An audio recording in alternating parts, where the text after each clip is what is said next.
everyone, nubkeks here. Welcome back to Nub Raids. It's a late one today, a very late start for whatever reason to this fusion. Very odd, but we are finally here. We have the fusion event calendar. I'm going to be breaking it down for you. If you are going for the Gretel Hagbane fusion, this is what you're going to need to do. And yeah, I'll be explaining it in this video. Are you going for her? I guess is the question to ask early on. It seems a lot of people are definitely leaning towards skip. I'd honestly be leaning a bit towards skip myself. There are a couple of things, though, that I'm feeling already looking at this calendar that are making me go, okay, maybe I will just pick her up just because I can. We'll talk about that. We'll talk about it. So let's go in. Let's look at the summon events because they are the first thing to look at, always a big thing. And we have two: champion training and then a summon rush. I should also mention immediately when we come into this, actually, even before we talk about the summons, for this fusion, you need to collect 16 of the rares to fuse up 4 of the epics and then fuse into her. Obviously, there is the time limit on it. It costs a big chunk of silver. Was it 1 or 2 million to fuse the legendary? So you need to make sure to do all of that. You're going to need a decent chunk of void potions as well as magic potions to fuse everything up too. So that's what's happening there. Now, as we can see, unless you get lucky and you pull a copy of this epic, there is 1 extra copy of her available in the summon rush, which will be next weekend. That's likely to be pretty expensive. Like, I would guess, roughly speaking, that often this is about, 6 or so sacreds might do, and this might be somewhere more like 10, but it's hard to know, right? They can change these things quite a lot. They could do it much cheaper. They could also do it more expensive.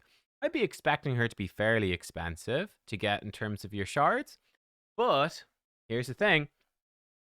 If you skip her, it could actually be kind of cheap, and that's sort of what's interesting to me about this fusion, because the other summon event we have is the one this weekend, starts tomorrow, which is champion training. So, a couple of things about this champion training. Number 1, if you become first place on the leaderboard, you can get this perfect soul 5-star for Volcanos Fumor, or Fumor. I don't know how to say it. That's insanely good, but let's be honest, you're not coming first unless you're spending thousands. So forget about it. The other thing about this, though, is it is going to be a 2x Ancient Shard event, which is the easiest champion chase, and it also will have a 10x for Volcanos on at the same time. He is the new faction unity for Demon Spawn. I've got a video on him recorded with YST. I need to edit it up and everything, and that should be coming out tomorrow. But yeah, I think he's going to be incredibly good, right? That's my initial impressions from playing this guy. He is extremely, extremely good. He's super fun, very unique. You normally cannot pull these faction unity champions from shards only when they are boosted in special events. This is a pretty darn good chance to get him, so I do expect that any big spenders amongst you are going to be going for this anyway, just for your chance at Volcanos Fumor. I think he's very good. So yeah, I think people are going to be pulling for it. So seeing as it is a 2x Ancients, 10x Volcanos, like, whales are going to be, and a chunk of you watching our whales, you're going to be doing this champ training anyway, which is a big chunk of the one of the harder parts to prepare for the fusion already done. So that's something that's worth considering. If you're going to be easily doing this champ training, and if this summon rush rare is actually pretty cheap, it could be even cheaper than this. In terms of shard cost for this fusion, it might be very low. Now, what that might be trying to get you to do, of course, would be to have a low shard cost fusion and then a very high shard cost for, let's say, a guaranteed Hansel to go with her afterwards in a guaranteed event. Maybe their souls up for grabs as well in like a very expensive hero's path. So that's something, right? It might be not too bad to just get Gretel, but to get her and Hansel, or to get her and Hansel and souls, that might be extremely expensive in terms of shards. So it might be better to sort of set your expectations before going in as to how much you want to do, really. Let's look at the other events. So that's probably what's going to happen over here. So let's just put in 2x A for Ancients over there.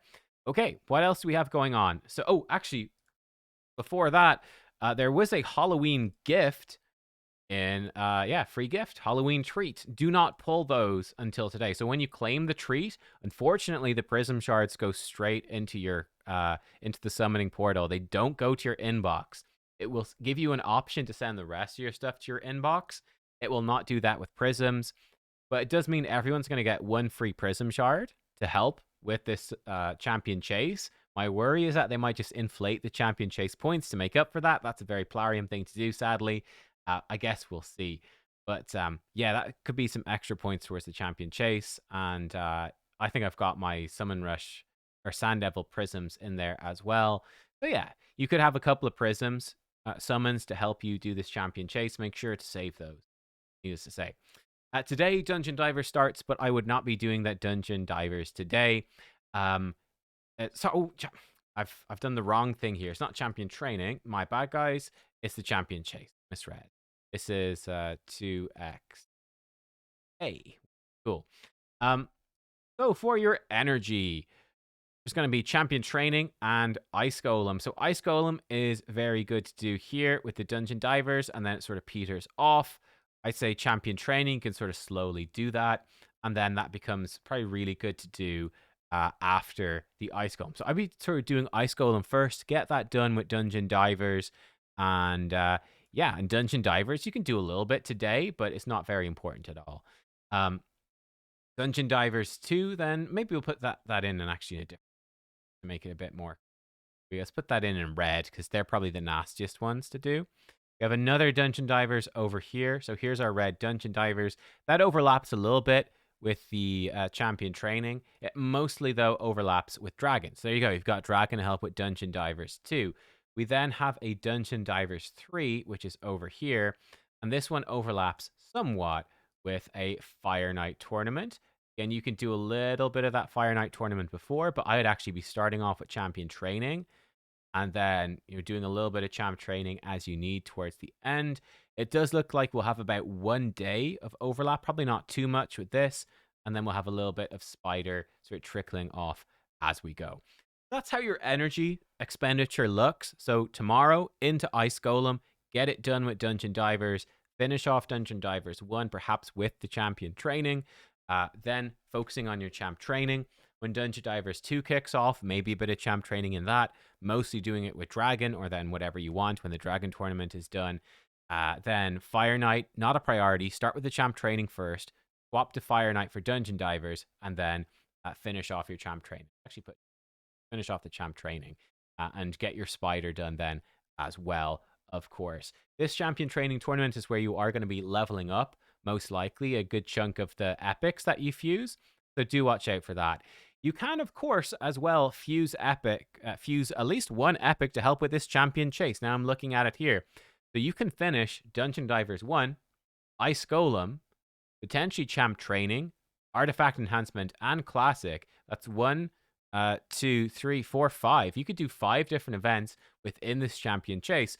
So you can get 4 rares and fuse up an epic to help with this champion chase. So you can have an epic fused, and you can have that trick or treat, whatever, Halloween gift, epic prism pull as well. I'm assuming it's epic, maybe legendary if you're lucky. Let's say it's epic. Never pulled a legendary from prisms myself.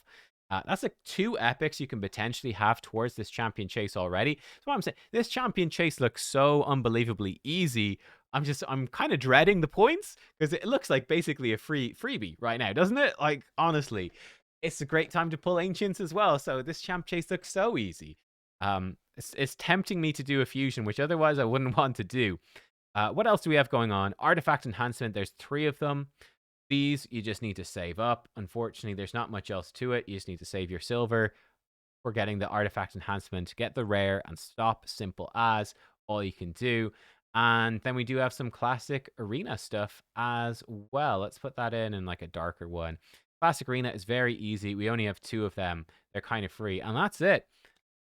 That's it. So yeah, looking at this, I'd say sort of the biggest cost to this is if you do complete it, because it is, if this is a fragment fusion, I'd honestly be saying it's a no-brainer. Because it's a traditional fusion, it is a bit of a brainer. You have to really think, do I even want to do this or not? It's going to cost you a decent chunk of time and energy and resources to level up all of these rares. And then the epics is a pretty big investment. Like that's basically for 5-star. In fact, it's really an entire champion up to 60 because it's 4 5-star champions. But then because they've got to be level 50 and fully ascended as well, you could easily get a 5th 5-star chicken, champion, food champion leveled up and good to go and have an actual 6-star. It is setting you pretty far behind. So for an early game player, I'm not too crazy about Gretel, to be honest. She's okay, but she's nothing crazy. It's an awful lot to do for a fairly mediocre champion. For an early game player for whom just getting champions leveled up and doing fusions at all is tough, you might well be better off, even though this one does look to be, I'll be honest, pretty easy in terms of the event layout. You might be better off just skipping this, taking it chill, saving up your shards, saving up your gems, saving up your food champions and stuff for the next fusion, to make the next fusion stress-free. That might be much, much better. If you're further in the game, though, this is an interesting one. What if you're further in the game and fusions aren't that huge of an issue for you? And especially when we're looking at this one and going, well, the first shard event seems very easy. And then the rare from Summon Rush is unlikely to be very expensive. That might be only a few shards. It's not a huge deal. If I'm willing to do this other stuff, am I willing to do it? Then I could get this legendary and just have her. Is it even worthwhile, though? Would you use her anywhere? I don't know. It seems to me they've made this fusion pretty easy because she's pretty underhyped. I even am a little suspicious. Like, did they delay this fusion to make it easier? Did they say nobody wants to do Gretel? Everyone is skipping? Should we make it easier? I don't know. That's pure conspiracy theory. Who the heck knows? Maybe. Probably not. I think that it's more likely this is quite easy because they're going to have probably multiple very expensive events after to get a soul for her, to get Hansel, and to get a soul for Hansel. Because really, to use this champion to her max potential, you need not only her, but you need Hansel, and you need gear and souls for both of them. It's a very big investment. So I think to get her on her own seems not so bad. And the layout of the events is fairly intuitive as well, right? The dungeon divers are mostly lining up actually very well with dungeon tournaments. It's not too tricksy, this one. It's straightforward. Let me know what you think about it. And what do you think about Gretel? I would say going into this, she's a low priority fusion. But, given that the first summon events seems very doable, it becomes a bit more tempting. I'm honestly not decided myself.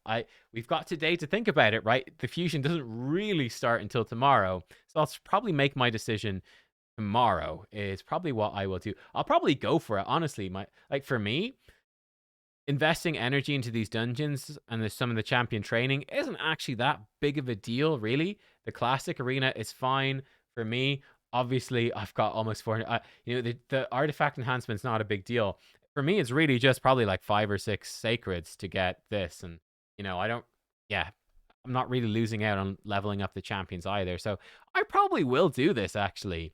But I don't know if I'll bother getting Hansel or getting a soul. I might just get the champ just to have her. Sort of my thoughts, but I don't know. We'll see. We'll see. Curious what you think. Thank you for watching. Oh, we should also note that over here, right, let me give it another color. This here should be CVC. That should be CVC. I think it's due to be non-personal rewards. I've honestly lost track because I was away on holiday for a month, basically. I've lost track. I think it's non-personal, but I could be wrong. But Tuesday, Wednesday should be CVC coming up next week. We just finished Siege, so there you go. CVC is just overlapping with Dragon. It's really not overlapping with anything at all. Yeah, there we go. Thanks for watching. And, I guess one thing to note, can we actually see it really fast? What do you need to get this stuff ascended? Do we have, okay, so to fully ascend a Void Rare, you need these many pots, and then you need to do that times 16. Actually, not really that bad. And then what is she? She's magic, isn't she? Yeah, she's a magic epic. So for a magic affinity epic, do I have one? Let me see. Maybe in the reserve vault we have one. Maybe we don't have one, actually. Hang on. Do we have an epic? Got lots of these guys. Ooh, I don't actually have a magic epic handy. We've got a spirit one. Just imagine these are blue pots, not green. So again, you need 4 of these. So you're looking at like 24 big blue pots, 80 medium blue pots, and you're looking at 12 big silver pots, or gray pots, or white pots. What color are they? Who the heck knows? Gold, even. And then you need, what, 60 of the medium ones for the 4 epics that are magic affinity. So that's sort of what you're looking at there as well. I think that's everything, hopefully. See you all next time. Goodbye.